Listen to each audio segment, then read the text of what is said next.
Well, good evening, everybody. And whether it's a Western value or an Eastern value, politeness is a great value. And I'd ask you all to turn your mobile phones off so that we can concentrate on the speakers rather than on their music. We have a very distinguished panel, and I'm not going to bore you by reading out their biographies. I'm going to give each of them a one-sentence plug. Proposing the motion, we have David Aronovich, who is going to feature on BBC One shortly, doing the Big Blair programme, which he interviewed the Prime Minister. He's also got a book about conspiracy theories coming out, but he points out these are not related. Douglas Murray is very modestly doesn't want his books published, although he wants them published but not plugged. But he wants just to be promoted that he is the director of the new Centre for Social Cohesion, and Ibn Warraq is the author of the new Defending the West. On the other side, against the motion, we have William Dalrymple, author of The Last Rule, which I think has been translated into 25 Indian languages and many other ones. Charles Glass, author of The Northern Front about Iraq, and Tariq Ramadan, who is the author of many books, including Western Muslims and the Future of Islam. So without any more ado, I'm going to ask Ibn Warraq to propose the motion. Ibn, the floor is yours.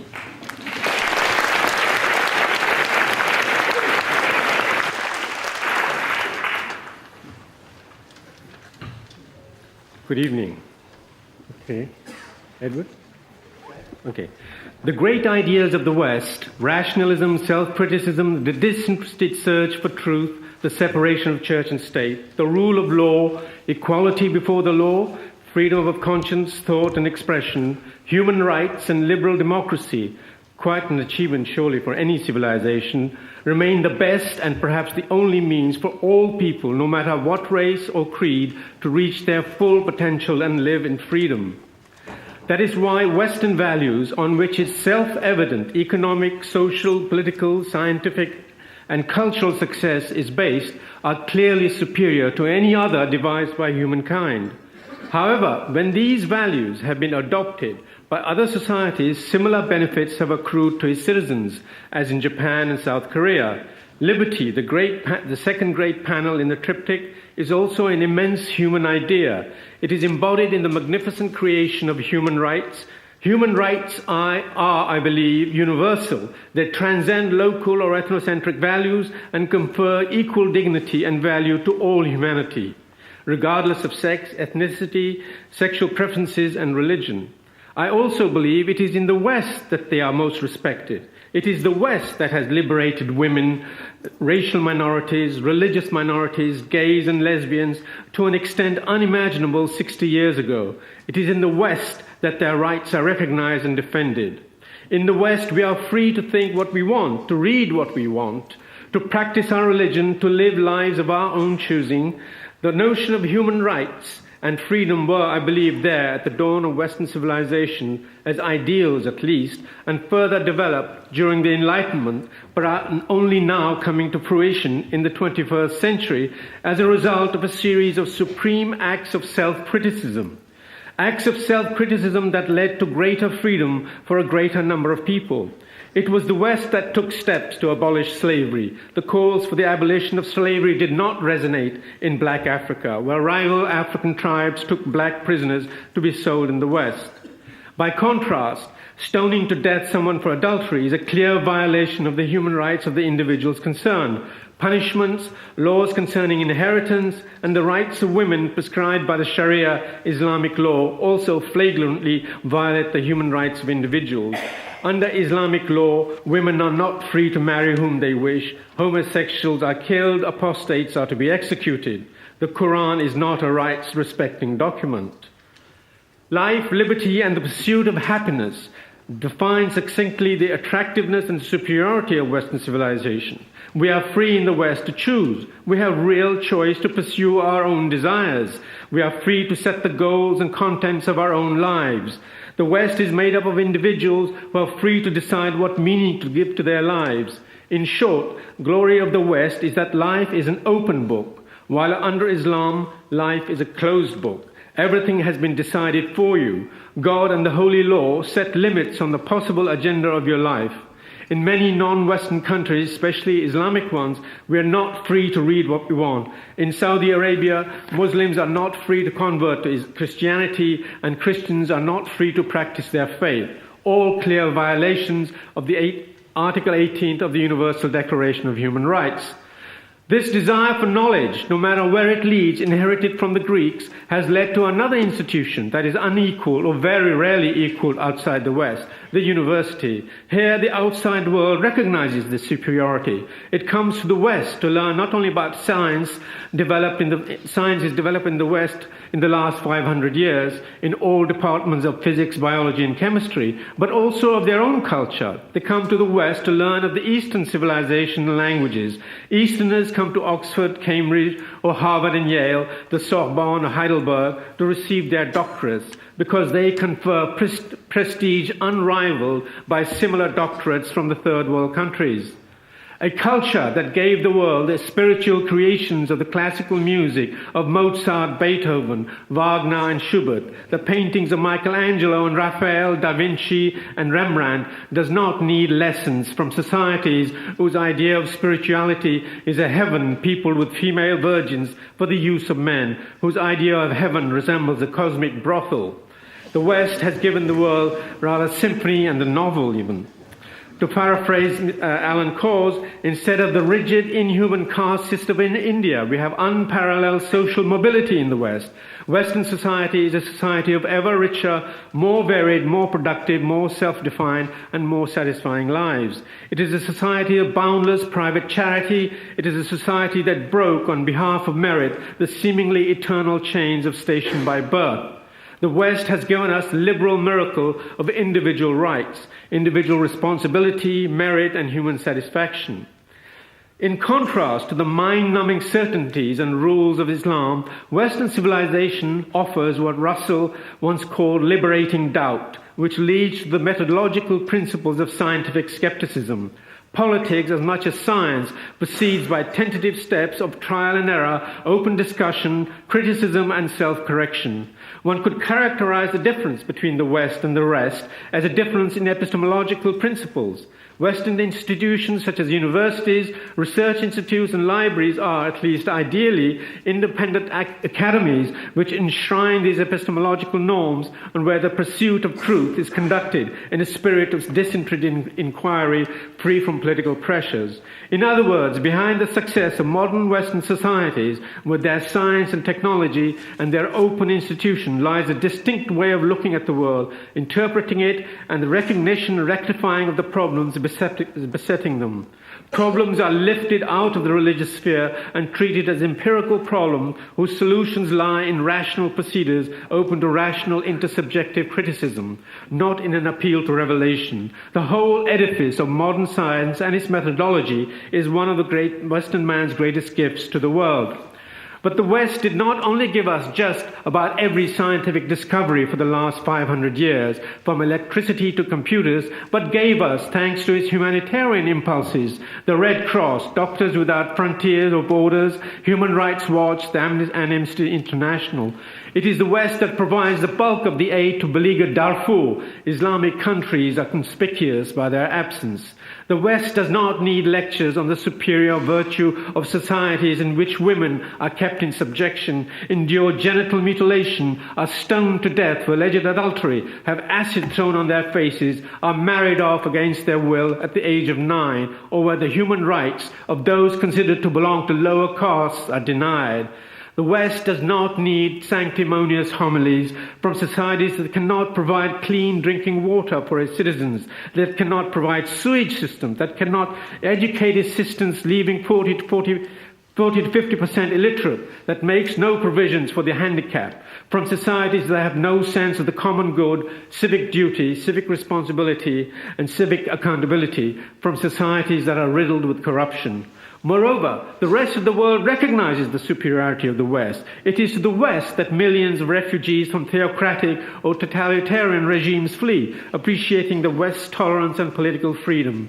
Millions risk their lives trying to get to the West, not to Saudi Arabia or Iran or Pakistan. Second, no Western politician would be able to get away with the kind of racist remarks made by Mahathir, the Malaysian leader.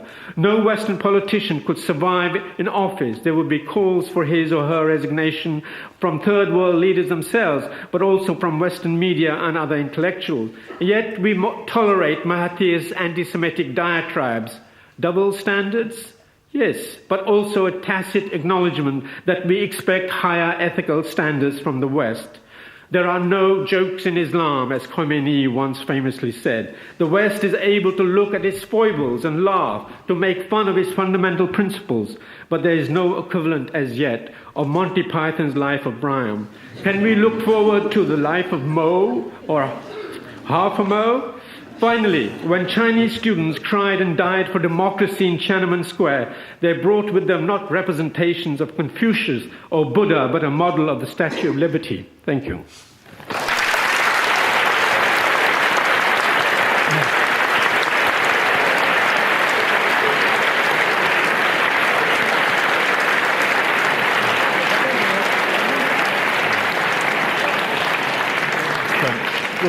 Thank you very much indeed, Ibn Warraq, for that, both for your eloquence and for your spectacular punctuality. You stopped on the second of your allotted 9 minutes, and I commend this practice to the other speakers.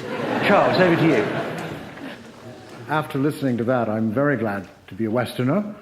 Like George Nathaniel Curzon, I feel I am a very superior person as a result. And I assume that all of you who look to be mostly Western feel quite superior as well. And aren't we jolly lucky to be Western and so superior to those awful non-Western, Southern and Eastern people, not just Muslims, but all of the deprived people who cannot share our values, who are not fortunate enough to have shared our values. And yet we have had a history of trying to share our values with them, which goes back a long way, not merely to the Crusades, but did everyone miss what I said before? It was brilliant. Because I am a Westerner, I'm very superior. Now, when Ferdinand Magellan arrived at Madras, beginning one of the first demonstrations of the robust assertion of Western values, he ordered the people of Madras immediately, on pain of being destroyed, to expel the Muslims and the Jews from the city. And the elders, who were Hindus, Muslims, and Jews, were rather puzzled by this because it had never occurred to them to expel the Muslims and the Jews from any city. They had never done it. Magellan gave them a warning and said when they came back a year later, if they didn't do it, the place would be destroyed. And indeed, he came back a year later, and they did destroy the city. And when they went in and they expelled and killed all of the Muslims and the Jews, they discovered that there was an ancient Christian sect there of Syriac Christians who had been converted to Christianity by St. Thomas the Apostle, a much older church than the Church of Portugal and Spain. They killed them too. They tried them at the Inquisition for heresy and killed them as well. So when we speak of our values, we don't just assert that our values are better, we ram them down the throats of the rest of the world.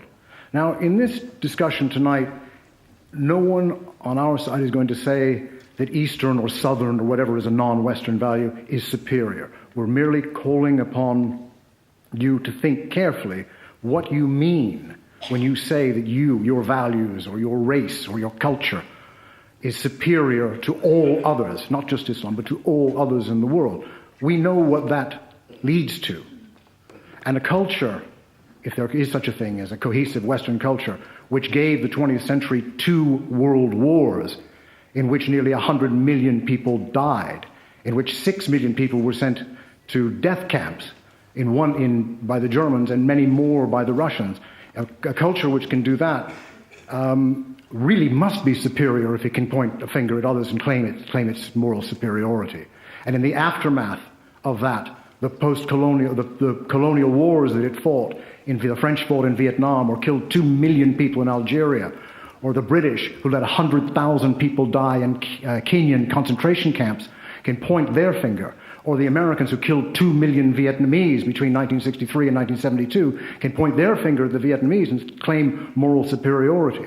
Or those of us now, I'm a citizen of the United States, and by the way, I was born in California, much further west than any of you, so I must be even more superior. The CIA, even today, torturing people at Abu Ghraib, at Bagram Air Base in Afghanistan, in Guantanamo, and in a number of undisclosed locations around the world, people taken away from their families and held and tortured for years on end. We are we have very superior values, and we have every right to assert those values in torture chambers, or in the helicopters from which we threw Viet Cong infrastructure, which meant you were a relation, possibly, of a Viet Cong member, from the helicopters into the South China Sea. Yes, we are very, very superior. When one asserts this notion, this ludicrous notion of racial or cultural or value superiority, one is really denying all of the cross-cultural wealth of our human legacy. We would throw out half of the poetry of Goethe, who was inspired by the Persian poet Hafez. And then we would, not that anyone here would read Iqbal, but Iqbal, who was inspired by Goethe and wrote poems in honor of Goethe.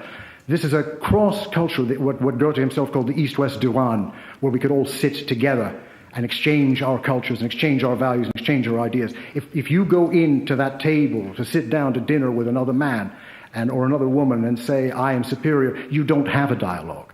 You replace discourse with discord. You replace jaw with war. You don't have a chance of enriching even yourself.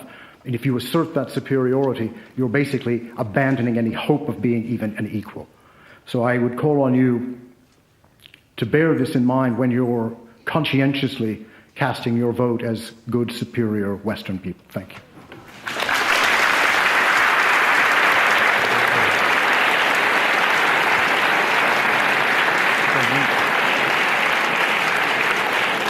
Well, thank you very much, Charles. The contributions are getting shorter and shorter. I'm not sure this is going to turn into a trend, but we'll see.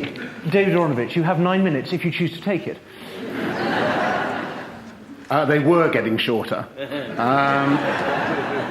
But I'm sure nobody will mind, least of all Charles, if I take up his extra minute that he laid down and so on.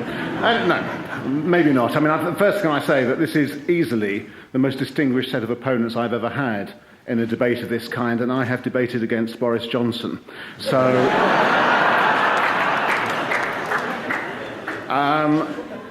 distinguished writers, distinguished journalists, and a distinguished professor, and all of whom I consider to be people who are people who one can have a dialogue with, a discourse with, and not in any sense enemies. But of course, when kind of considering how this debate was likely to go, I did think that however wonderful they were, the first thing we'd attempt to do would be to throw a kind of fog of obscurantism over the course of this debate, because actually we know what this discussion is really about. It's not about whether or not we think Western people are superior to Eastern people. It's not about race. It's not about literature. It is about cultural relativism. That's what this discussion is essentially about. Western values, as we understand them, not just practiced in the West, practiced in a large number of places, but usually called Western values, are precisely the ones that Ibn Warraq laid out. And we know what they are. They are liberal democracy. They are a culture of human rights. They are, and this is very important, freedom of expression. They are freedom of worship. And they are secular government as a consequence of those previous things. They are freedoms to, and they are freedoms from. The fact that the West may often fall short of its own ideals, of its own values, if you like, is testified in the very fact that something like Abu Ghraib, which was mentioned there by Charles, is regarded by us as a blot on our name rather than as a matter of good policy by the government that implemented it, as it would have been by the government of Saddam Hussein, who had Abu Ghraib before the Americans got there. This is an important distinction, even if it feels less so, possibly, to the person who's actually at the end of the torture. I completely accept that. Now, I agree obviously, that Western values, as I've just outlined them, can be practiced in many countries. They're practiced, for instance, in the liberal democracy in India. In Japan, as a consequence largely of the constitution imposed upon the Japanese but accepted by them by the United States after the end of the Second World War. It's practiced in South Korea, it's practiced in many places in Southeast Asia now.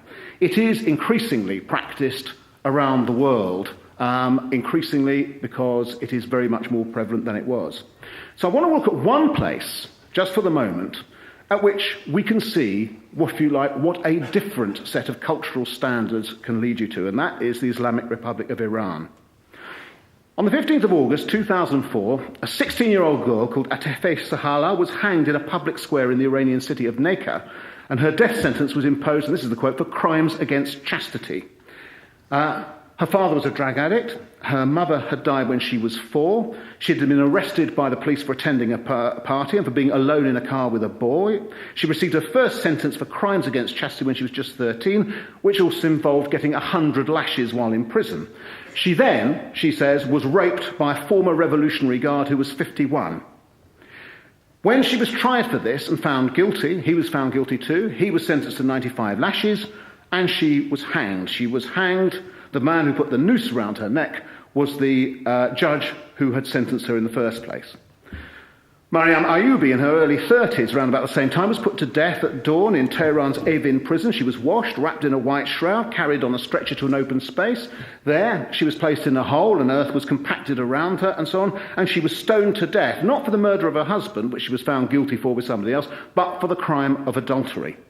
In May of that same year, a woman who had been waiting on death row for 8 years was stoned for corruption on earth. She'd been found guilty of taking part in a pornographic film, and her execution at that point was the first stoning for several years. And just in case you think the practice has died out, in July this year, the Iranian government confirmed that a man was executed by stoning in a small village near Takistan. The villagers said the sentence was carried out by the local judge and authorities. At the same time, they confirmed that 20 other men were to be given capital punishment for crimes ranging from adultery to immoral behaviour to crimes against religion to sodomy, which is almost certainly a euphemism for homosexuality, which is odd, because we now know from President Ahmadinejad in his visit to Columbia University that there are no homosexuals in Iran. In the law of the Islamic Republic of Iraq, the father, in a case where people split up, automatically, without appeal, gets custody of a boy over 2 years or of a girl over 7. In the court of law, 2 women witnesses are the equal of 1 male. And I could go on and so on. This is not some kind of loose notion of how things should be done. It's not some arbitrary, it's not an Abu Ghraib, it's not some kind of strange move away from the jurisdiction, from the jurisprudential aspects of what Iran does. That's their policy. Now, the reason why, you may say, okay, this is an extreme example, one of the most extreme examples, and that's where I want to take you to the agony, what I consider to be the agony of Professor Tariq Ramadan here, who I consider to be a good man, a very good man. In a debate in 2003 with the now President Nicolas Sarkozy, Tariq Ramadan was waylaid by Sarkozy's debating style. He's not a bad debater, Sarkozy, and he was effectively ambushed. And he was asked what he thought about the practice of stoning. And you replied, Tariq, that you favoured a moratorium on such practices, but you refused to condemn the law outright. Sarkozy said, I quote, "A moratorium, that is to say we should for a while hold back from stoning women?" And you said, no, wait. What does a moratorium mean? A moratorium would mean that we absolutely end the application of all of those penalties in order to have a true debate. And my position is that if we arrive at a consensus among Muslims, it will necessarily end. But you cannot, when you're in a community, today on television, I can please the French people who are watching by saying, my own position, but my own position doesn't count. What matters is to bring about an evolution in Muslim mentalities, Mr. Sarkozy. And Sarkozy, you can imagine kind of getting off on this, that's monstrous to stone a woman because she's an adulterer. It's necessary to condemn it.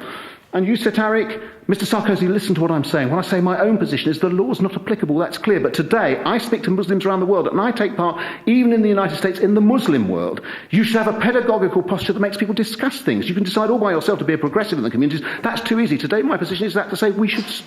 My position is that is to say we should stop. Tariq, what were you saying? What were you saying? I think you were saying that you would lose your audience if you told them that stoning was wrong, that they would somehow be detached from you if you were to say to them outright, look, folks, stoning women is wrong. It is a value I cannot uphold. It is one that I totally and absolutely abhor. It cannot exist in a civilized society. But you could not say that to them because that could not be part of your discourse. You then went to say, Ian Baruma, when the author, when he interviewed you on the subject, but when you want to be heard in Muslim countries, he said, when you're addressing religious issues, you can't just say it has to stop. I think it has to stop, but you have to discuss it within the religious context. There are texts involved. I'm not just talking to Muslims in Europe, but addressing the implementation of hudud everywhere in Indonesia, Pakistan, and the Middle East. That is precisely the point, Tariq. Now, are women to enjoy rights equal to those... Are women to enjoy rights equal to those of men? Are adults to decide which other adults they have sex with, or is that a cultural tick? And my final point is this. My father was a member of the Communist Party, and he believed for a while that Stalin was indeed a mighty man. And there were around at that time many people who would say that the West was in some way inferior or not superior. The values of the West America were not superior to those properly understood in the Soviet Union if you only just understood the context. You have to learn, I think, Tariq. Your father was very close to Hassan al-Banna and so on, the Muslim Brotherhood. You have to learn at some point to say, no, actually, I'm not going along with that anymore. These values of human rights, these values of liberty and so on are superior, and I will support them.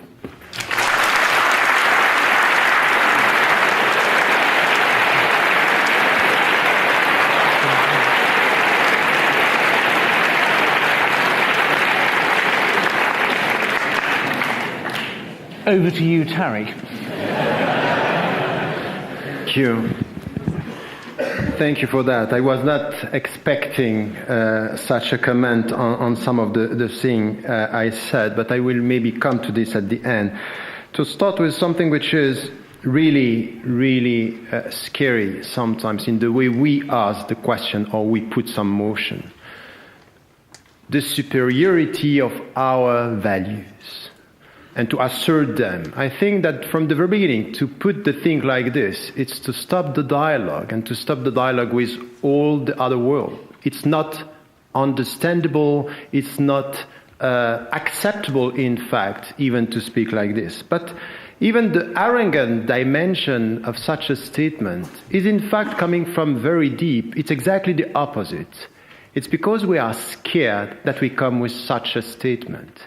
We are scared of what is happening now, that we are losing something of our identity. All these immigrants are in Europe.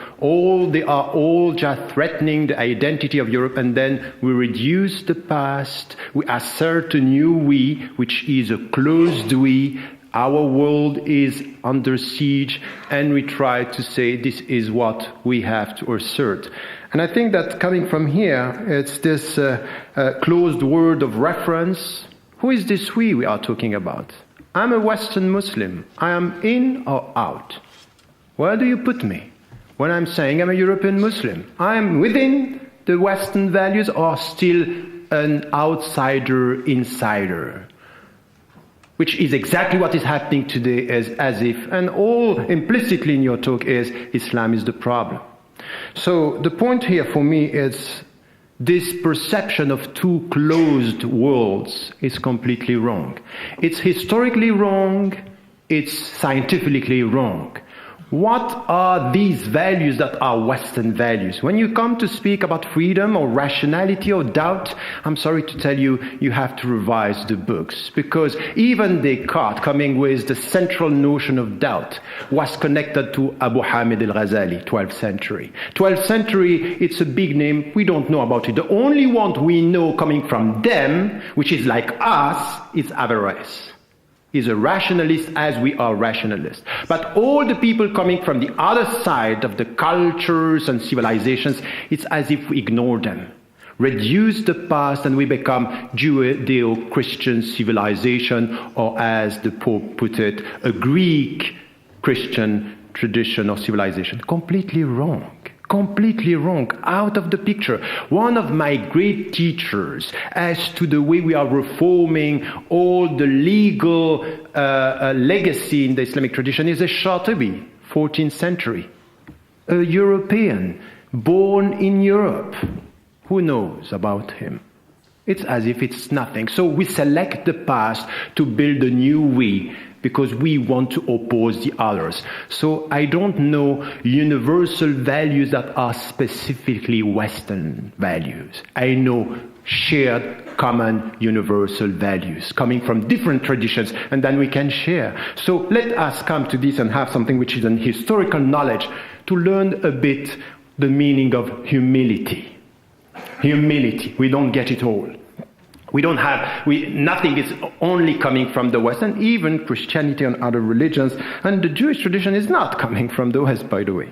So this is a point which is quite important, and it has nothing to do with cultural relativism. The second point, which is problematic for me, is that it's very easy to look at our ideals and just to point out the failures of the other. So the reality of the others compared to our ideals. I find exactly the same in the Islamic majority countries. The great Islamic ideals, and look what they are doing in the West. And I come here and I see exactly the same. Our great values, freedom, respect, and look at them the way they are doing. Even in what you did right now in front of us. It's to say, when it comes to Abu Ghraib, we are all against it. But when it comes to Iran, this is symbolizing Islam. It's as if I was for this. I'm not. I'm sorry, and the great majority of Muslims are not.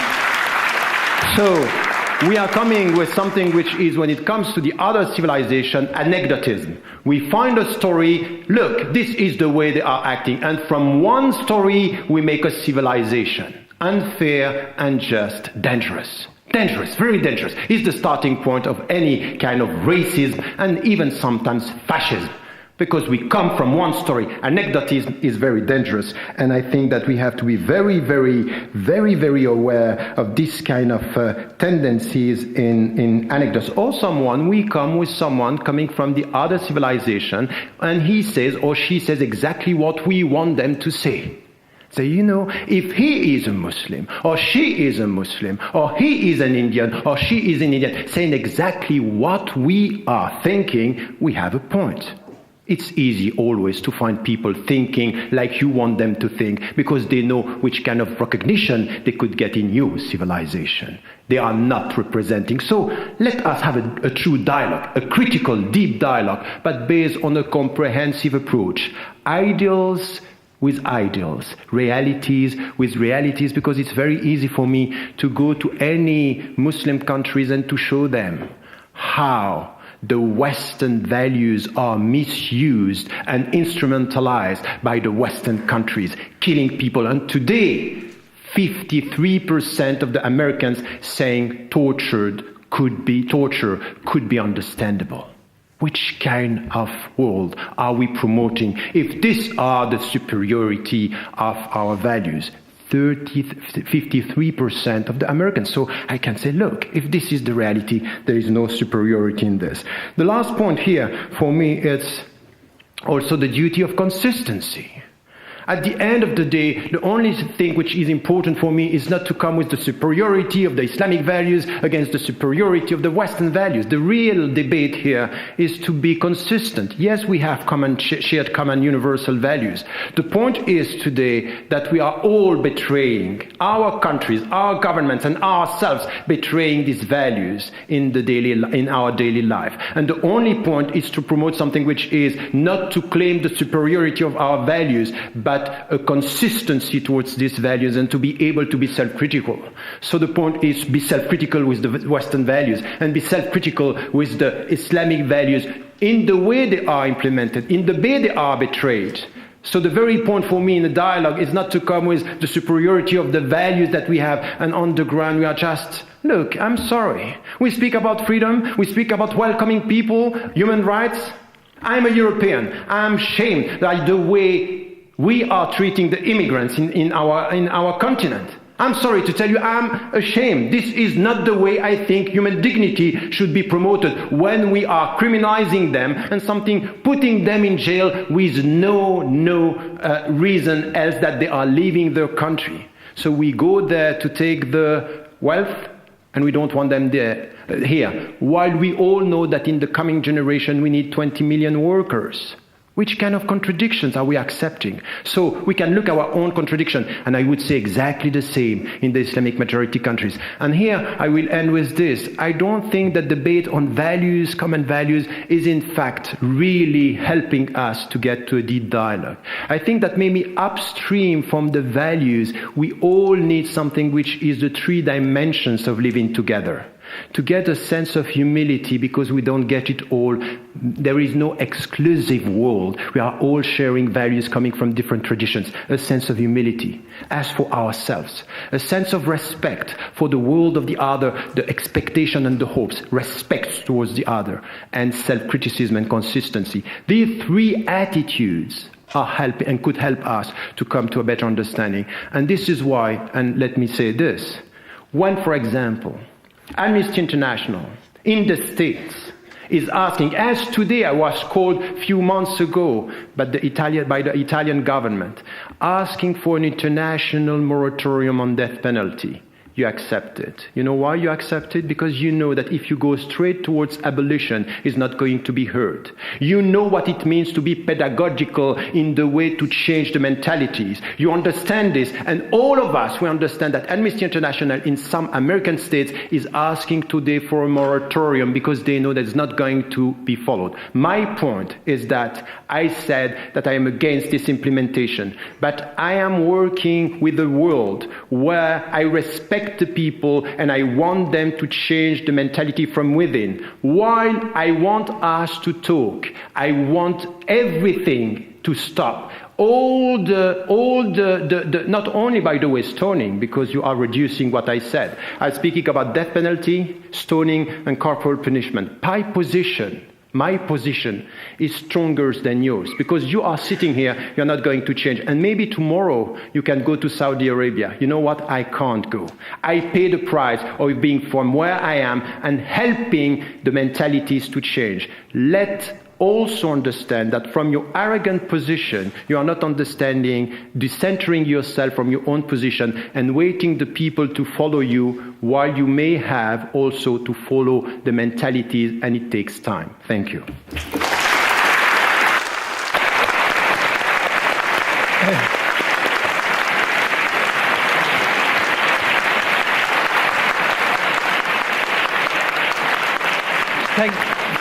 Thank you very much indeed, Professor Ramadan. And now our final two speakers from the panel. First of all, Douglas Murray.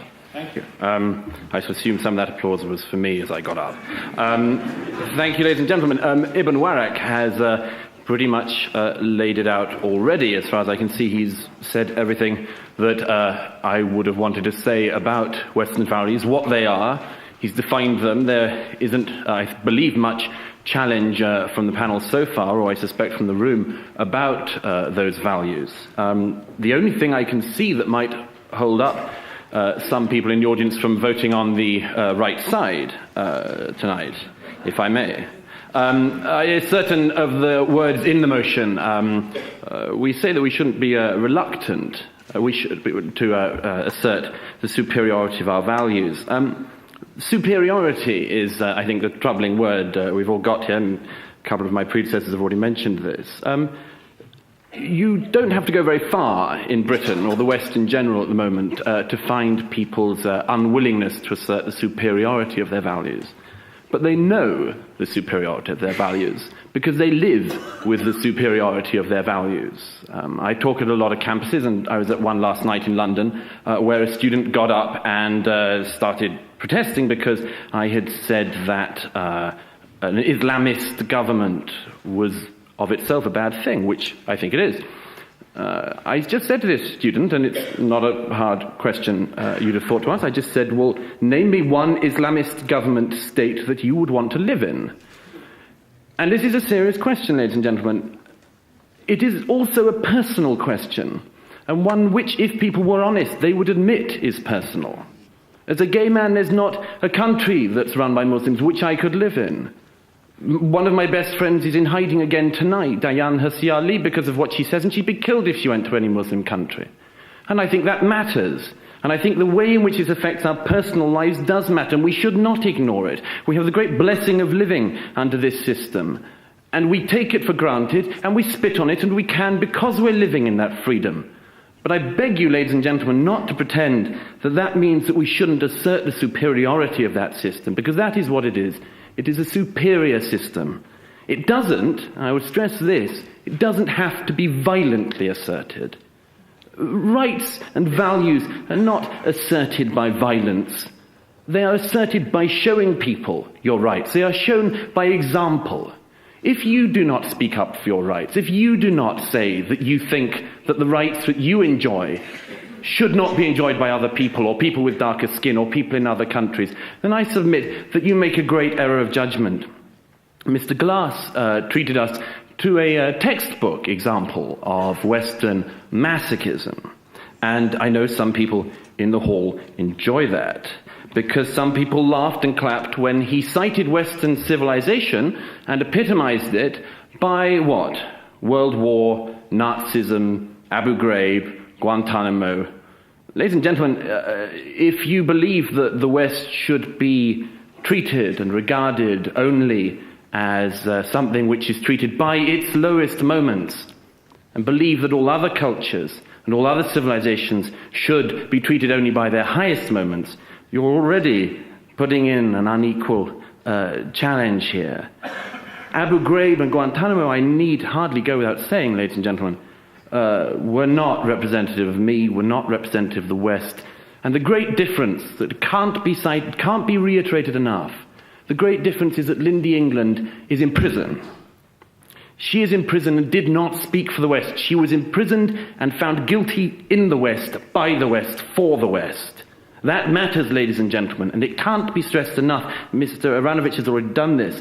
But in Iran, when a couple were shot the other week for holding hands when not being married, the courts congratulated them. Ladies and gentlemen, it does not need you to want to assert your morals violently, to say that that stinks and we will not be a part of it. Mr. Ramadan then went on, and I think this is an important thing to talk about, to immigrants. He did exactly the same thing that Mr. Glass did.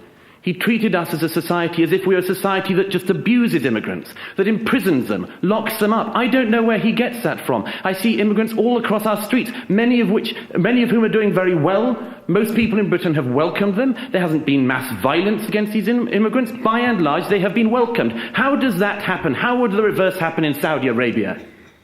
How would the reverse of that happen in any Islamic culture? Why is it that every Jew in the Middle East has had to go to Israel? Why is it that we have made the de facto agreement that if there is to be a Palestinian state, it has to be Judenrein, clear of Jews? Because we treat them by a different standard, ladies and gentlemen, and we know it, and we will not do what we need to do, which is to say this is what works for us, and this is, we believe, what could work for other people. Mr. Ramadan said that we need dialogue. I agree. Everyone agrees we need dialogue. But where does it start? Would it start, for instance, with making a joke, contra Mr. Khomeini, not a very funny man? Or would it start with an article, perhaps? Would it start, perhaps, with a film? It did, a few years ago, with Submission, and Theo van Gogh was killed. Could it start with making a joke, perhaps? A joke in a cartoon? Well, apparently not, because we know that there were burnings and killings and lootings and riotings across the globe in reaction to those cartoons. If you're going to start a dialogue, what could you do that would be smaller than drawing a cartoon? If anyone has an idea, please let me know. But this dialogue, which we keep on being offered, is not reciprocated. And we can have the dialogue here in the West tonight. But how many of the countries that will be talked about by the other side could we have the same dialogue in? We get to discuss our failings because we are in the West. We get to analyze our failures because we are here. And I think that matters. I would like to finally pick up on 2 points. Firstly, the idea, and it was misrepresented by Mr. Glass straight away, and I hope you noticed it, and I hope you registered it, that Western values were being used by our side, my side of the hall, as being something which we were keeping for ourselves. Mr. Ibn Warraq did not make that statement, and nobody on our side has. We are saying that the values which people call Western are universal. That doesn't mean secularizing people. It doesn't mean making everyone else believe in your gods or in your favorite fashion item or your favorite pop star or your favorite type of food. But it does mean that the rights which the West has nurtured and brought up, exclusively the West has nurtured and brought up, should be and can be extended to other people. And I deeply resent the notion that that was misrepresented in that way, as if we were making some kind of racial exclusive claim. Our side is not. Finally, if we do not assert our values, ladies and gentlemen, who will? Who will assert them across the Muslim world? Who are the reformers in the Muslim world going to look to when they want to see and desperately need separation of church and state? If we do not say, if we do not assert and state that we believe that is the best way to live, who is going to do it in the Muslim world? Who is going to feel emboldened to do it? And Urshid Manji said a few weeks ago when she was in London, said this: if you give up on us, if you give up on yourselves, people like me are dead. And ladies and gentlemen, I think we should take that call seriously. To assert the superiority of Western values is to state the obvious. It's to have faith in ourselves, and it's to have faith in other people. Thank you.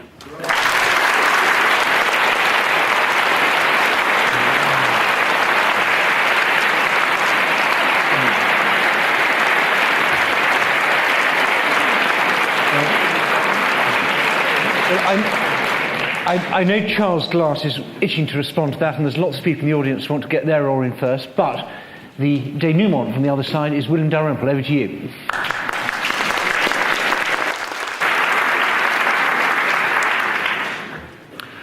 A short distance from where I live in Delhi lie the ruins of the city of Fatehpur Sikri. Fatehpur Sikri was built by the Emperor Akbar in the early 16th century.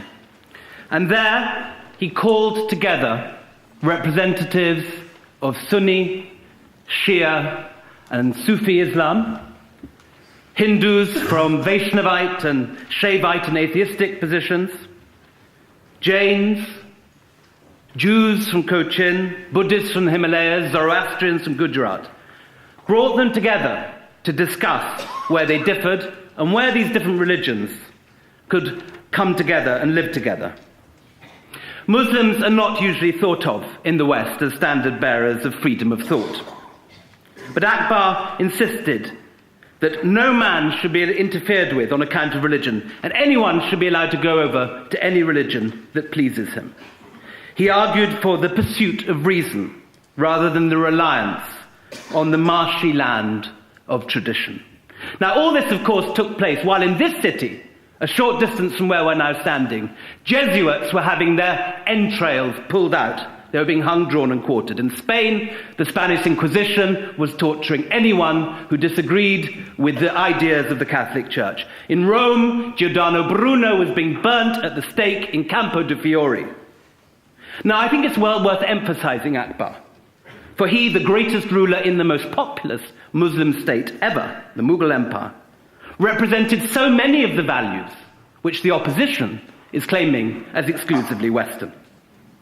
I think this is particularly so of neocons like Douglas, who wrote in The Spectator this week of Western values being rule of law, parliamentary democracy, equality, freedom of expression and conscience. But where did these ideas come from? Judeo-Christianity, as we've already heard, obviously is not a Western set of ethics. Jesus was not born in London, however much the Victorians like to believe that God was an Englishman. The Council of Nicaea, where the creed was thrashed out, had more bishops from Persia and India than from Western Europe. Judaism and Christianity are Eastern religions. Simple. Where did the first law code get written? By Hammurabi in ancient Iraq. The idea of reason being having a primacy in the West. Well, think about Adelard of Bath in the 12th century, coming back from his scientific studies in Syria and disputing with his French-educated nephew. I was taught by my Arab masters to be led only by reason, he said, whereas you are taught to follow the halter of ancient authority. Who was the first ruler to emphasize equality? Akbar in the 3rd century BC, who laid down in stone basic principles for the freedoms of all his people and did not exclude women and slaves as Aristotle did. Yet figures such as Akbar and Ashoka are not taught in our syllabuses. So it is possible for us in this room today to believe that these ideas are Western values. In truth, I do not believe there is such a thing as a Western value. Do I have the same values as a Midwestern evangelical or a Serbian warlord or a Liverpudlian football thug? Does the Dalai Lama share the same values as Osama bin Laden? This idea that there are Eastern and Western values is simple nonsense. Utter nonsense. To cherry-pick your favourite values, as the opposition have done, and to call them Western, and then simply to imply that their opposites are somehow Eastern, is simply bigoted, silly, as well as unhistorical. The great historian of the Crusades, Stephen Runciman, knew better. Our civilization, he wrote at the end of his great 3-volume history, has grown out of the long sequence and interaction and fusion between Occident and Orient. The best in both Eastern and Western civilization comes not from asserting our values, but in humbly learning from our mistakes and from others. The ability to learn from the past of the mistakes of the past is not the same as moral relativism. If we are wary of asserting Western values today, it's not because we are moral relativists, it's because we know the worst excesses of colonialism, the millions of deaths which took place due to secular Western ideologies, such as Marxism, fascism, and most of all, Nazism. These movements are not freak departures from form, so much as the most terrible expressions of the darkest side of Western civilizations, our long traditions of anti-Semitism and genocide of non-Western Untermenschen. Just go through the peoples we have wiped out, the Tasmanian Aborigines, the Incas, the Aztecs, the Apaches. Think of the Belgians in the Congo. Think of the Caribs in the Caribbean. Think of the hundreds of thousands put to death by the British after the Indian Mutiny. Think finally of the Holocaust, 6 million dead. It is this tradition of colonial genocide that prepared the way for the Holocaust. For all our achievements in creating wealth and emancipating women and slaves, all the wonderful things that Ibn Warraq talked about, our social freedoms and human rights, for all our generous involvement in international aid projects, our sense of superiority, our continuing tradition of arrogantly asserting this perceived superiority has consistently led to all that is most shameful in Western history. Remember that this debate is not about whether Islam is superior to Christianity, nor is it about whether Western or Eastern civilizations are somehow better, nor is it whether New York is more fun to live in than Riyadh. There is no question that at this point in history, the West has the most rich, productive, and powerful society on earth. But remember, the same could have been said historically about India and China, and it will be so again in our lifetime. By 2040, the economies of both those countries will overtake that of America. Instead, the motion we have come to debate tonight is whether we should be reluctant to assert the superiority of the West.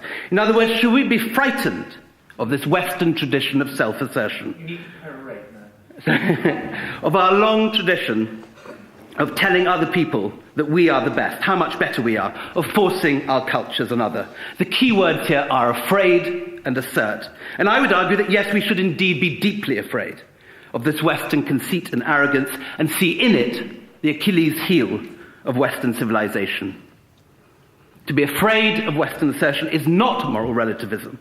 It is about humbly learning from historical experience, about having a sense of humility and history.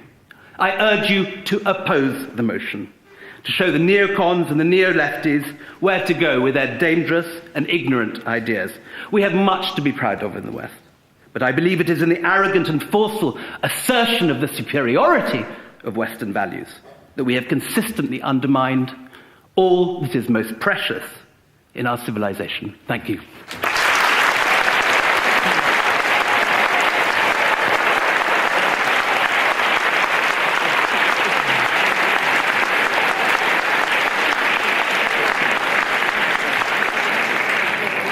Well, I'm sure you're dying to get your points and questions in, but just for that, I have the result of the preliminary vote, which was taken before you heard those 6 excellent speeches. A little bit of maths shows that there are 741 people who cast their voting slips, and before the debate, For the motion, broadly speaking, in favour of Western values and their promotion, 313.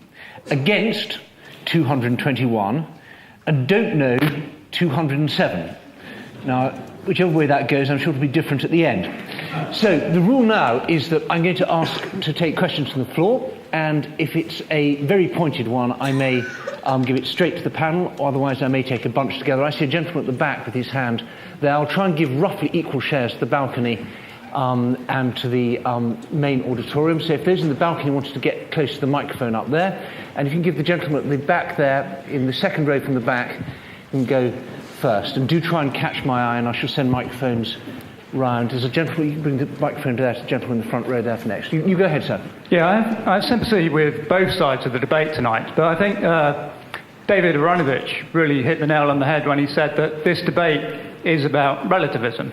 It's not about Western values versus what goes on in Iran. And I'd like to hear a lot less about what goes on in Iran, about stoning and such. I think that the question of where we question our own values, that doesn't come from Iran.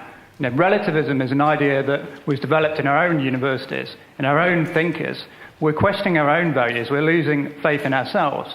And we should be asking, why are we doing that? Not comparing ourselves to the worst excesses and the most barbaric governments around the world, because that's a silly comparison. Of course we're better than people that stone, or the values that we have are better than stoning gays.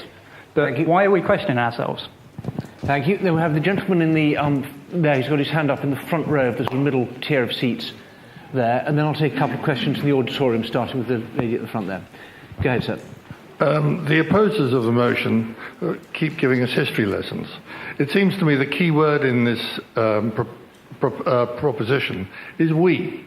We're not talking about my great-grandfather or my great-grandchildren. It's what should we, the beginning of the 21st century, be doing. And what we should be doing is comparing the values we have now against the values other people have now. Thank you. Very good. And now, I think there's someone at the front there wants to go ahead, sir. Hello, my name is Matthew O'Connor, and I'm a student at a school just outside London. I'd like to ask the opposition, are they grateful for their unalienable right to disagree and indeed express that disagreement with their opponents, a right which many people over the ages in this country have paid with their blood to secure, and which in other countries and cultures they would be denied to them, and maybe they would even be executed for, in these cultures which they purport have equal social and moral worth to our own. And if indeed they aren't grateful and aren't proud of that right, why don't they emigrate to these nations where they can share these people's honourable oppression? I get your train of thought. The gentleman down here at the front. I'd like to ask the proposers of the motion if you can talk about any country that's consistently advocated these values around the world instead of propping up various regimes who they do business deals and everything else with. Does the West ever practice any of these values that you talk about? Okay, and I'd urge you that the more applause, the less time for questions. So you can all applaud at the end. I'll take one more question from the balcony if there's someone there. No, there wasn't. Then perhaps we'd have the... Sorry? Someone was... Yeah, go ahead. You over there then. Yes.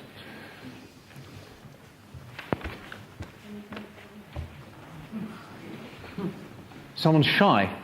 No? You've got the microphone? Then I'm going to come back to the panel. I can't see where the microphone's got to. Sir, go ahead, yes.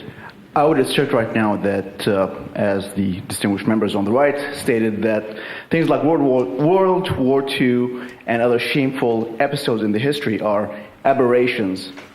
Maybe by the same standard, what is going on right now in the Arab world is also an aberration, and that any living human being would want all the liberty and dignity that comes with self-determination.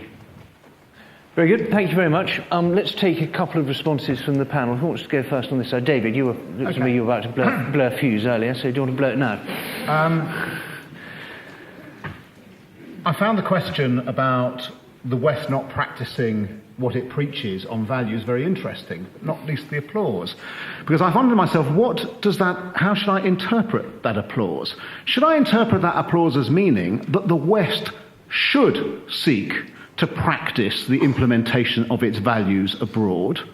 If that is how you interpret the applause for your question, then I utterly and completely agree with it. Unfortunately, it does mean that you have to vote with the motion and not against it, doesn't it? In order to be in any way consistent. What would be the point of thinking that these values were not superior and then seeking to implement them around the world? There would be no point to it. My point is entirely that in the past, the West, as we're talking about since the Second World War, if I can bring us slightly more up to date than Magellan and the Spanish Inquisition and the Emperor Akbar and so on, all of these worthy events. The whole point about what we are seeking in this motion to defend as being superior values would, had they had been properly defended, have fended off the possibility of Nazism, the Second World War, and so on, and would probably, had we not compromised, had we not dealt with Saddam Hussein, etc., avoided us being in the position that we're in at the moment. I have a very simple question at this point to put to Tariq Ramadan. What is, he asked for humility, Tariq, what is the humble position on women's rights and equality for women? Tell me. Right. I'm going to... I promised to come to Charles Glass first, and then I'm going to go to Tariq straight afterwards to answer that question, then I'll come back to this side. Charles. In response to the practice of one's values and the statement of one's values, at the moment there are wars going on all over Africa and in other places in the developing world. There are no manufactories of weapons in any of those places. The United States, Britain, France, Russia supply $30 billion a year to the developing world. We can throw in China as well. We'll throw in China as well, because it's now joined the Western Club as a major manufacturing nation, and it is supplying the wherewithal for these people to kill one another. And the United States, by the way, supported Saddam Hussein from the time he came to power until he made the mistake of invading Kuwait. And as it supported undemocratic regimes throughout the world since the end of the Second World War. So if you ask any democratic force in Syria or in an African country what help they ever got from the United States in an anti-colonial struggle or in a struggle against their dictator, they tell you basically the United States supplied the intelligence network for their governments to put them into prison and kill them. Tariq Ramadan, there was a direct question to you. What is the humble position on women's rights? Yes. First, I didn't say that. I said that if we want a deep dialogue and to understand in which way we can build together, three conditions, and humility is one of them. When it comes to women's rights, my position is quite clear, and it's here. I don't know if you want to follow what I'm saying or you are following, but you are changing the ground just to make a point where you don't know how to react on the first point of the moratorium. On the women's rights, there is no discussion. There are values and equality, and that we have to work for this. From within the Islamic world, within the Muslim communities, for years and years, I have been promoting this and say that we have to struggle against discriminations, coming from two main fields. The first one is a cultural reading of the scriptural sources, and the second is literalism. And to say equality, same competence, same salary, the right to decide who you want to be, autonomy, to act against domestic violence, to act against any kind of forced marriages. All this is part of the struggle. So this is why I do not accept when you essentialize Islam while taking one anecdote about a Muslim and saying this is Islam and this is the problem we have. Because we are struggling within the Muslim world to change this situation. If you don't want to listen to the people who are trying to change with a humble sense, it means that we are for the same rights, but we know that to change societies takes time. But you know where lies your humility? Is at the same time that you are asking me to reform this, is to come with me in your own society here, when you know that in this society in Britain, the women don't get the same salary for the same work, don't get the same rights, and don't at the same time, in this society, 70% of the women who are beaten by men they know. This is happening in the West. So don't take your ideal equality for something which is for granted, and when you look at Muslims, you have to change with me your own world and be self-critical. This is humility. Come to me, come with me, and we will work together.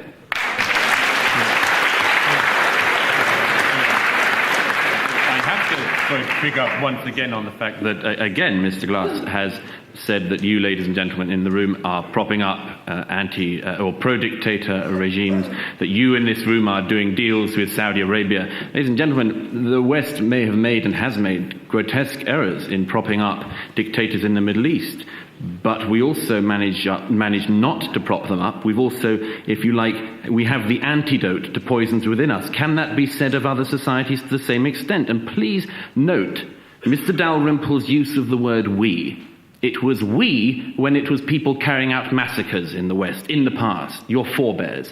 It was only we when it's us doing bad things. When is it we expressed by Mr. Dalrymple of pride of what the West has done? That he cannot bring himself to do, and I hope you note it, ladies and gentlemen. This is masochism, and it's being offered to you by a sadist. Right. Let's not get too psychological here. Right, now I'm going to take a bunch of questions from... Can I reply to that? I'll get to you next, but I want to take some more questions, and I'll come back to the panel. So if all 6 people reply to every question, it gets a bit on. So you can have the microphones down here. Let's see the gentleman in the front first, and then we'll go to the lady behind with the white hat. Yes, thank you. I think there was an error in the presentation that William Dalrymple made, because he used the word exclusive. We aren't talking about exclusively Western values here, and I think it's misrepresentation to suggest that we are. We're talking about universal values. The values that we've talked about, human rights, equality, democracy, and so on, are universal values. The difference, surely, is that they have been adopted in the West. They have not been adopted elsewhere. Very good. Question 2 rows behind. Lady, that lady there, yep. This lady. We've got 2 microphones now, but you can only make 1 point. I wanted to say I was a bit frightened when Douglas Murray suggested we mustn't be afraid to assert our superiority, because isn't one of the reasons for the Iraq war the determination to spread democracy and freedom and human rights in the Middle East? I hope we're not going to be doing too much more of that. And my second point is that everybody has spoken about the Arab world, because this somehow has turned into a kind of Arab West thing, as if there are no immigrants or refugees in the Arab world. I just want to say that Syria is host to about 3 or 4 million, I don't know the precise figure, of refugees from the Sudan, Palestine, and now mostly Iraq. Thanks very much. Now the gentleman just back there has got his hand up, and then I'll take the lady in the purple cardigan there, and then we'll come back. Yes, don't worry, I'm going to be fair, don't worry. I just wanted to point out 2 sort of rhetorical moves being made by those who are opposing the motion, which people should think about. First of all, much play is being made with asserting the superiority of these values. Now, asserting the superiority of certain values is no different from defending them, defending values. And that is an elementary critical exercise, unless you're just going to say all values are equal or indifferent. But if you defend some values as being better than other values, then you're asserting their superiority. There's nothing sinister whatsoever about doing that. Another move which both Charles Glass and William Dalrymple have made is to conflate asserting the superiority of certain values with forcing those values on people by military might. And that's just a confusion. I mean, it's a fundamental liberal principle that you argue for certain principles, and that's how you try to get them across, by persuasion. Okay. You assert their superiority. That doesn't mean you think they should be imposed on them. I'm going to ration people to 1 point now, and please make it as briefly as possible. Lady in the purple cardigan there, please. And then I'm going to go to another part of the auditorium. I think when we talk about Western values, what we're talking about is the values of the Enlightenment. And these values had taken some elements from cultures before them, but they're but it was the West and the values of the Enlightenment, which are not the values of the Judeo-Christian religion, because in many ways they are secular values that were even against those religions, the ones that we are defending as Western values. And when Mr. Ramadan agrees that the women have a right to their own opinions and to do what they want, he's accepting those same Enlightenment values. So you're on the west side, whether you like it or not, but I'm going to ask William Dalrymple to reply to that and any other points he wants to make. Well, first of all, I'd like to reply to the several questioners who mentioned the history-heavy presentations this side. I make no apology for reminding the audience in this room about Western history. I'm a historian. And I think, if we forget what we've done, so much of Western colonialism simply isn't taught in our classrooms.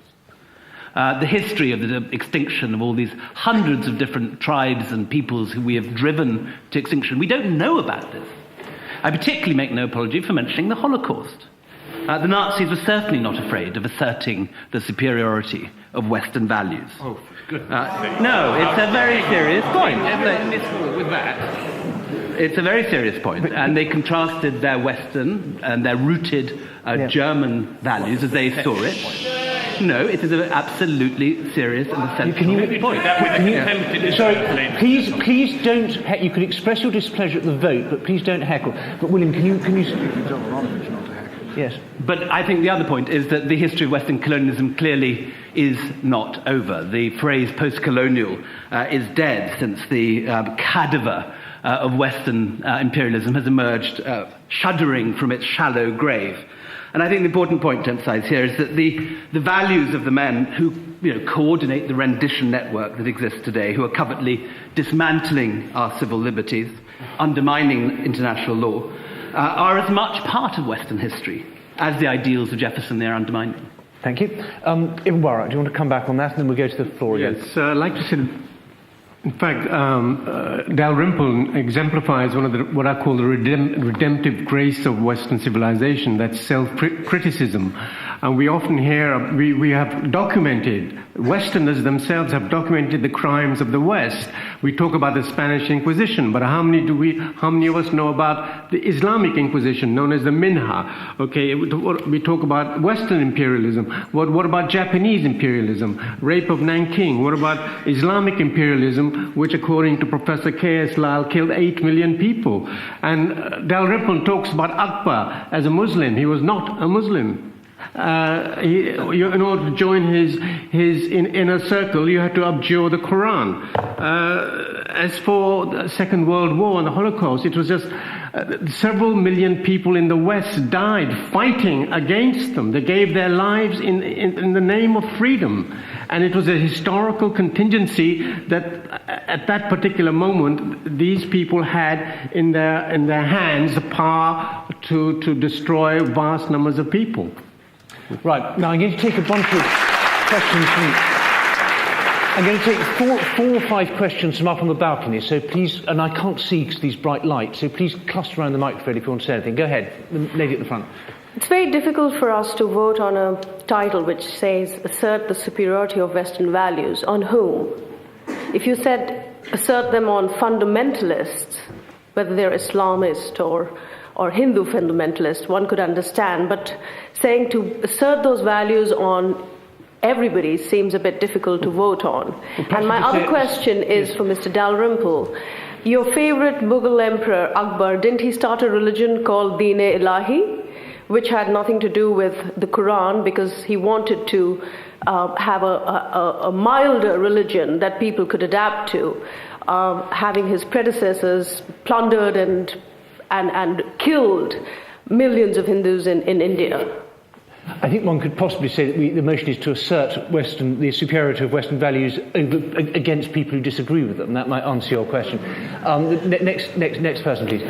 Hi, good evening. Well done to both sides of the panel. That's fine, but that's where my I job. struggle with this motion is still with several words, not to be reluctant and assert. And that's where I personally struggle with this motion. I don't necessarily want to debate superiority. I live here. What the example that I'd like to give specifically is... a brief one, please. is there was an article in the Washington Post several months ago about USAID sending computers to other countries and the Bush administration insisting that it be very well marked. These are computers from the United States of America, from this organization. And in fact, then, it meant that the gifts that were clearly meant as something to be very helpful were not as well received because they were coming with this assertion of this is something from the United States of America, a gift for you. So how do not be reluctant and assert? What does that mean that we in this room should actually do with those words in it? We'll come to the panel in a moment. Is there any more questions up from the... Take one more from the balcony. And then I'm coming over to you next, don't worry. Go ahead, sir. Okay, a question for Tariq Ramadan, really. If we take Tariq at his word that we're all sort of after much the same thing and we all sort of agree on things, although I'd like to see him say that in a predominantly Muslim audience in Iran, say, given that a lot of change is needed in lots of countries, for example, Iran and Syria, as a pragmatic measure, does he think it's a good idea to have a theocratic regime, or would he prefer to have a secular democratic regime to effect the change that we all want to get to, if we all agree that we all want to get there? Very good. I think that's going to... Is there no more questions from the balcony? Very good. We'll go then... Tariq, do you want to answer? So one more. Yes, go ahead. Sorry. Just make it very quick, please. Right. Yes, I'm coming to you next. Just be patient. Yes, right. I couldn't help but notice, while listening, that two of the speakers, more than any of the others, had a rather poor grasp of the English language. Which that's not the point. So make a very brief intervention. Yes, I'll make a brief point. My point is merely that it was very theatrical, your use of the language, but rather feckless. And you resorted, in the case of Charles Glass, to using jaw, war, which to me sounded like naff. And I'm getting to my point. And in the case of Tariq Ramadan, you had to resort even to using Nazi language. So we're not here to have stylistic critiques of the debating style. Can you make a point? Right. My point is merely that more anger than analytical argument came across in your speech. And the overwhelming point for the motion was that moral relativism is not a desirable thing. I have not yet heard an argument against that point. I haven't heard anything. Perhaps you'll hear it. Perhaps you'll hear it now. Tariq Ramadan, do you want to answer that and the other points on behalf of this side? And then we're going to you, I promise. No, there are two things. The first thing is about this moral relativism or cultural relativism that we are talking about. I think that this is not the point. When we are saying that the way to look at our values as our values, not shared by others, and then as they are ours, they are superior, or we are asserting the superiority, this is the problem. The point for me is really to say, and this is exactly the point about women. Someone who is telling me, because I'm struggling for equality, it means that I'm coming to take the Western values. It means that maybe you don't know about what is from within the religious trend or within the Islamic civilization, what are the values? It may be, and I think that this is the way, when you come back to the role of the woman in the society, even at the beginning of the Muslim society, you will find that there were nothing like, for example, same work, not the same salary, and not the same involvement in the society. I think that you have to come also to something which is, it may be that what we are rediscovering is also something which is our own values that are also shared by the West. It's not the West who get it all. So the point here is not to say, if you say what I want you to say, it means that you are coming to my universe of reference. This is very arrogant. This is something to look at the others as if they are not here. And it means also that you don't know history, not enough. So this is one point. The second point is about so it's not about at all cultural relativism. And when it comes to secularism, for example, we are asked about this, in which way we have to deal with this. Let me say something. I'm sorry, I have to take 2 minutes just to explain this, because it's really important, it's central. I heard it 3 times, is that secularism is something which is universal. By the way, when you say Western universal values, stop, hold on. Western universal values is a contradiction in terms. Western universal value, Western or universal, or everything which is Western is universal. There is a problem here. There is a problem. So the point is, on secularism, if you speak about the concept of secularism in the Islamic civilization today, secularism has not at all the same psychological input in the Islamic countries as here. Here it meant freedom, liberty, equality. In the Islamic world, all the people, all the rulers who spoke about secularism were dictators imposing it. What I want is, yes, a separation of power, but you have to deal with the terminology, the models of the society. If you want to get a chance to have democracy in the Islamic world, don't come with one word to say this is the only universal way to be like us. No, we are for principles, rule of law, equal citizenship, accountability, universal suffrage and separation of power. These are the indisputable principles, but let the people find their model. Don't come with your model to impose it onto them. Okay.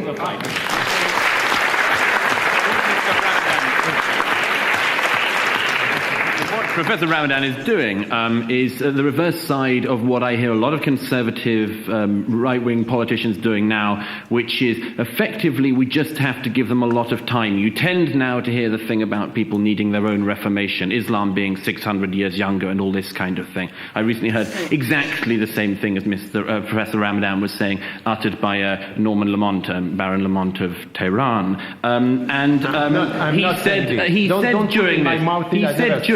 He said exactly the same thing. They need time. Tariq Ramadan said it's going to take time. How much time, ladies and gentlemen? I don't think we have time. And I would beg Professor Ramadan to go around the Muslim world explaining to women in Saudi Arabia they can look forward to freedom in 600 years' time. And that gay people in the Muslim world can look forward to having their first meaningful relationship 6 centuries from now. So send the troops, please. Send the troops in Saudi Arabia, not in Iraq and not in Iran. In Saudi Arabia, do it and promote them. Promote Saudi Arabia, not Iraq. Why are you not asking the troops to go to Saudi Arabia because of geostrategic? Just one moment, please. Look, everybody on the panel is going to have a chance to perorate at the end, but I do want to get some more questions in. So you have 30 seconds, David Ronovich, to reply to that, and then I have absolutely nothing useful to say in 30 seconds, so let's go to the... Very good, okay. Okay, I'm going to take a bunch of questions over there from the very patient people in the sort of far phalanx, and then I'll have one question from the front there, the gentleman in the black shirt. First of all, the gentleman there who's been very patient, had his hand up from the very beginning. At the moment, we are just asserting opinions. Why don't we have a scientific experiment where people choose where they want to live, and then we can measure their levels of happiness?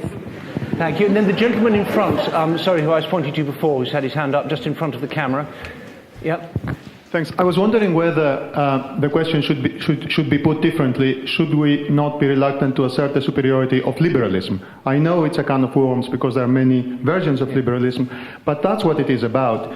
The best explanation, and it's not very popular because the person who offered it was a very unpopular Prime Minister of France, François Guizot, but he was a major historian. And in his History of Civilization in France in the late 1820s, he offered a very simple and at the same time brilliant explanation of what happened, and it is that other civilizations, other cultures historically developed long before Europe and had been much more advanced than Europe, India, China, Greece, and so on.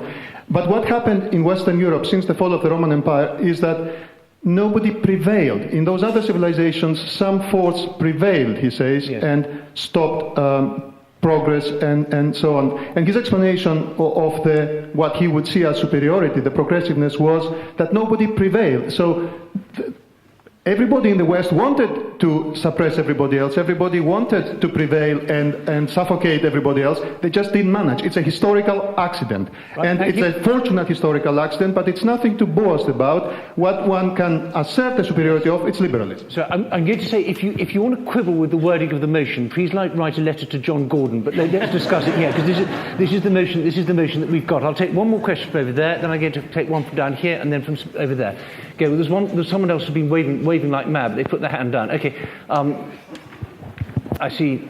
Hi, my name is Jeremy O'Grady, and you can quibble with me as well because I'm partly responsible for framing this motion. And indeed, in the spirit of what is being passed as Western values, I'd like to confess to contributing to a certain amount of confusion this evening, because it strikes me that there are actually two propositions, not one, being debated here. The first is... I can't shut you up. Because no, you can't. But I can... You can't. You can't shut me up, and so I'm going to be very quick. The first thing is to say that Ed can't shut me up. The second is to say it would be perfectly consistent to say that Western values are superior to whichever other values we're talking about. But simultaneously, and I think this is partly Mr. Ramadan's point, it's a bad idea to assert that fact. So there are two propositions we got here. It would be perfectly consistent to say Western values are actually inferior to other values, but it's still a damn good idea to assert their superiority, and so on. The importance of this, though, has to do with the neocon argument on the other side. Assertion has proved Western values, my own belief, are superior. I don't think it's a very good idea if you want to persuade others of the fact to assert the fact. A magnificent point, magnificently put. Another gentleman behind you who's had his hand up, and then the lady over there with the black shirt. Go ahead, sir. Is this on? I think we're forgetting how different people are across the world. Like, if you look at just a couple people from history or now, like Nelson Mandela, Oswald Mosley, Margaret Thatcher, Karl Marx, a Liverpool football thug. There's a lot of different people, and it's about being different. It's not about what's better and what's worse. People feel differently. When you're trying to fit a jigsaw puzzle together, and it's just not fitting, like in Iraq, we're trying to assert things that aren't the right place, and we're just forgetting different things are better for different people. One set of values shouldn't be asserted on everyone. Right, okay. Now the lady over there has been amazingly patient. She's got her hand up again there. Go ahead. I think both sides are making some excellent points, but I'm just wondering why we seem to be taking Islamic values as a proxy for all non-Western values. What about Buddhist values of non-violence, for instance? Very good. Thank you particularly for being so brief. Now, I'm going to the people who wave most furiously will have the chance to have the final points. There's a lady there, a man there, sorry, I can't see, lights and light. Someone waving, go ahead. Thank you very much. I'm a woman with a very deep voice. I just wanted to say to William Dalrymple, Pol Pot, Genghis Khan, Chairman Mao, it's very easy to select the worst of mankind. I don't think the worst of mankind is in the West. The other point I wanted to make is I think Western values is a nice expression for stimulating all sorts of debate, but unfortunately hasn't led to a lot of precision, and I'm just crystallising some of the points that members of the audience have made. Well, I think what we're really talking about is contemporary Western values as enshrined in liberal democracy. And I think once we understand that's what we're talking about, it's very difficult to actually say that this isn't a superior notion. Thank you. Now, the gentleman over there has got his hand up in the middle row at the back, and then the gentleman here in the front, and after that we'll stop. But go ahead. Can someone take the microphone to that gentleman who's waving there first? Thank you very much.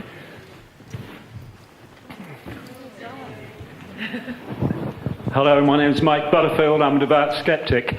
I'm sure all the members of the panel are men of goodwill, and I think the problem is, as Jefferson said, the separation of church and state. And until we form some form of godless morality where people of all religions and no religion can respect one another and respect their dignity, I think we're going to hell in a handcart. I'm just as much worried about the American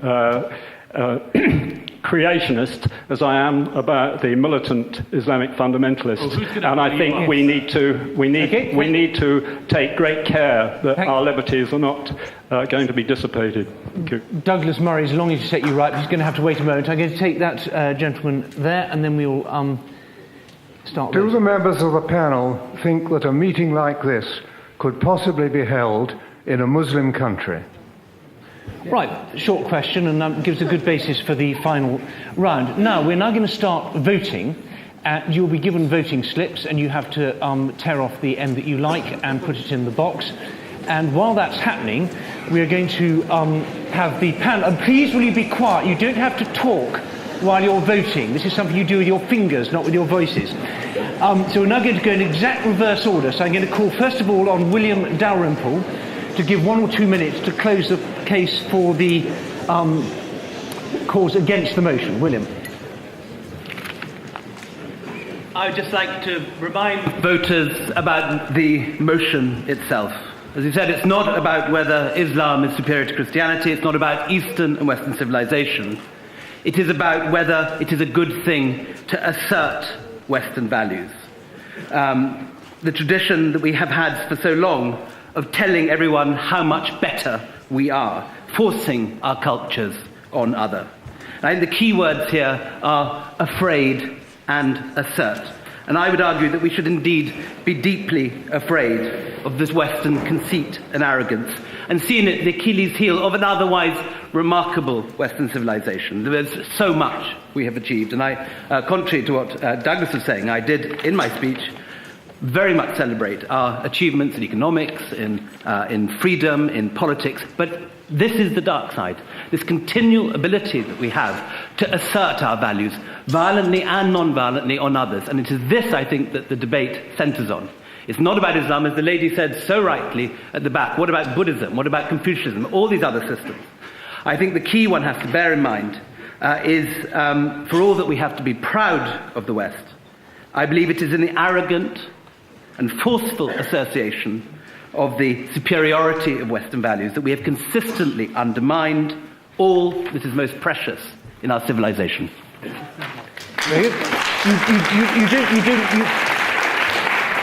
William stood up because he's very close to the lectern, but I'm going to ask everybody else to stay seated so you get more talking time that way. Unless you actually want to. I'm happy sitting. Very good. Okay. Mr. Dalrymple did, however, just make an allusion there. He talked about the West's virtues. He talked about it being rich and productive. He did not focus, for instance, or even mention the fact that it is also free.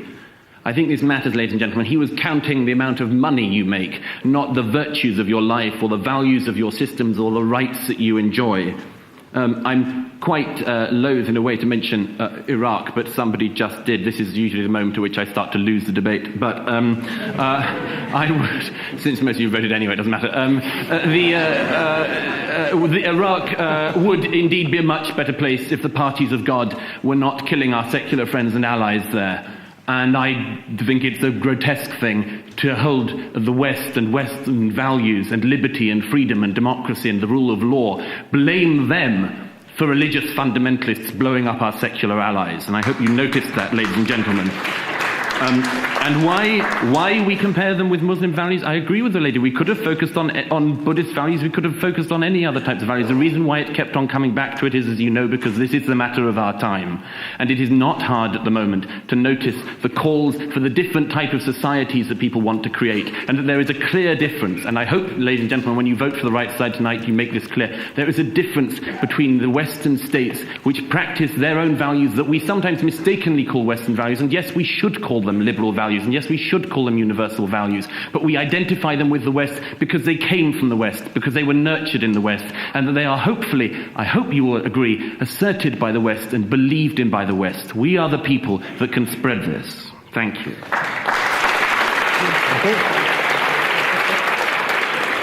Tariq Ramadan, respond to that and anything else that you like. Yes, I will start by responding to what you said and go along with my conclusion. You were asking, would it be possible to have this kind of a dialogue in an Islamic majority country? In many Islamic majority countries, it would be impossible, and mainly in the Arab Islamic countries, but don't reduce Islam to the Arab countries. It would be possible to have this kind of dialogue in Indonesia, in Senegal. There are Islamic countries, so don't essentialize. While I cannot have this dialogue in the United States of America today, I'm banned from there, mainly because I'm critical. With the support of 18 universities now, we are challenging the government, because when I went to the American embassy, I was said that my position on Iraq and on the Middle East is critical and very critical, and I was asked why I was to go there. And all was said about the money I gave 1 year before one organization was blacklisted are all bullshit. Now my name is cleared, but I cannot go there. So if I was to take the United States of America as a standard of freedom of expression, I would have a problem today. So the point here for me is not to use this. You know, I don't like the position I have tonight. because of the question I got. The question is pushing me to do something which is completely against the spirit of what we have to do today. It's not to come with our values against your values and to pretend and to have a very narrow understanding of what is happening now with no historical knowledge, with no comprehensive approach. I think that the superiority does not lie on the Western values and the Islamic values, but on the people who are just, humbly consistent with their values. Consistency is the superiority and self-criticism. Anything else could be arrogance and dismissing the point of the other, and I don't like to be like this. I don't like it.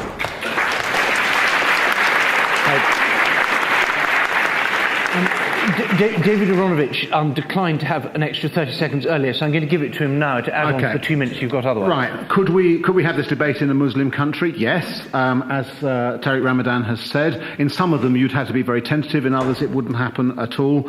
I think it is entirely wrong that you're not allowed into the United States, Professor Ramadan. I think it's a huge mistake on their part. I'm quite willing to sign the petition that I am allowed to sign without any harassment to try and make sure that you get in to have the debate that you want, and I hope that they're consistent with their values. I think it's ridiculous. But you asked a question earlier. Incidentally, I'll take up Jeremy's point. I can see why it would be better to have a motion to say it would be we shouldn't be so reluctant to imply the superiority or to suggest the superiority of Western values. And I would have been very happy with that. I think that part of the problem we had was the negotiation of this motion, which I think the end where we came was the one that William Dalrymple wanted, which is why he attacked it so much. Tariq Ramadan, Professor Tariq says, in or out? Am I in or out? Tariq, you're in. I'm in. We're in partially because of the values in the societies that we choose to live in. Had we been in other societies, we might not. You must begin to recognise this fact. And if what you are saying, because it's difficult to understand sometimes, is you believe in the same values as I do with regard to things like women's rights and so on, then in that case we have no problem. We can knock the Western out of any kind of title and we can agree about it and so on. But I have to say there's some prevarication there. I sometimes wonder, but if you're serious about it, fine, I'm up for it too. But William Dalrymple's not. And that's the point. He's not really up for it, because what he says is, and incidentally, I mark your ascension, William, from very, very good travel writer to historian. When my history of conspiracy theories comes out, then I will also make this upward lift as well, and we can sit on a kind of equal plane. But what William Dalrymple said, as Douglas said, was people want to go to New York at the moment because America is the most productive and the richest. It is, as Douglas said, also one of the freest. And he then said, one day it will be China, and therefore this will come to the nub of this point. If we do not consistently uphold the values that we mean by Western values in the world now, the time may very well come when the major champion and the biggest supplier, the biggest economic power and the biggest military power on the globe is not a power that supports and upholds the kinds of values that we do. And in that situation, we will be in danger. So vote for the motion.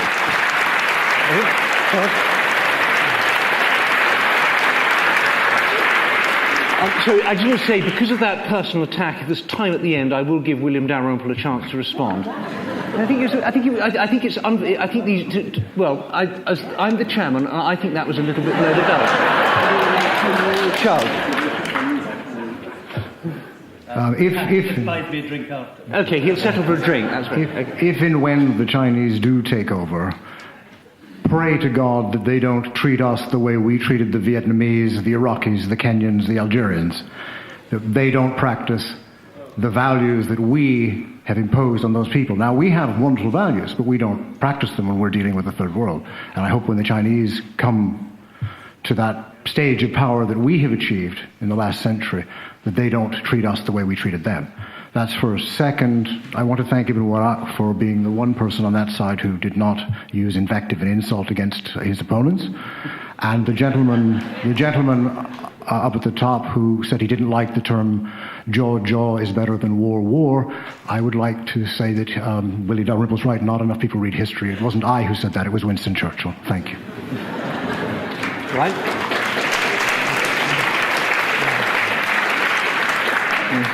You can never go wrong in a debate in Britain by quoting Churchill.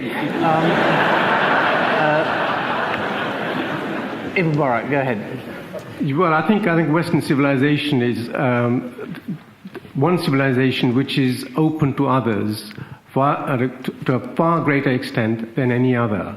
The West has indeed learned from the East, and I have long sections in my new book describing what they learned from Iran.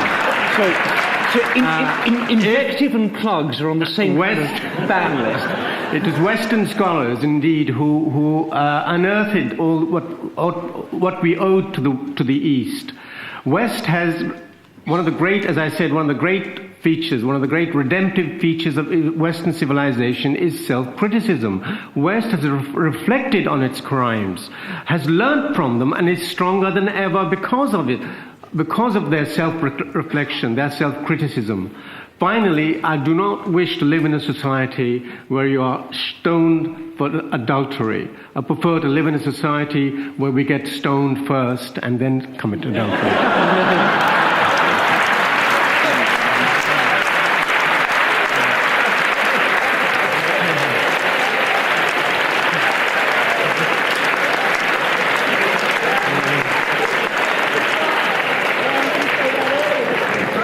That's an absolutely terrific point. We do, and I'm very grateful to for bringing in such a note of good humour towards the end. We're going to get the vote any moment. I see that someone is about to bring it up to the. Is that yes? Perfect timing. There we are. I was just wondering if I might have to waffle for a bit to keep you all amused. So, on the motion, we should not be reluctant to assert the superiority of Western values. Before, it was 313 in favour, 221 against, and 207 don't know. It's now 465 for, 264 against, and only 18 don't know.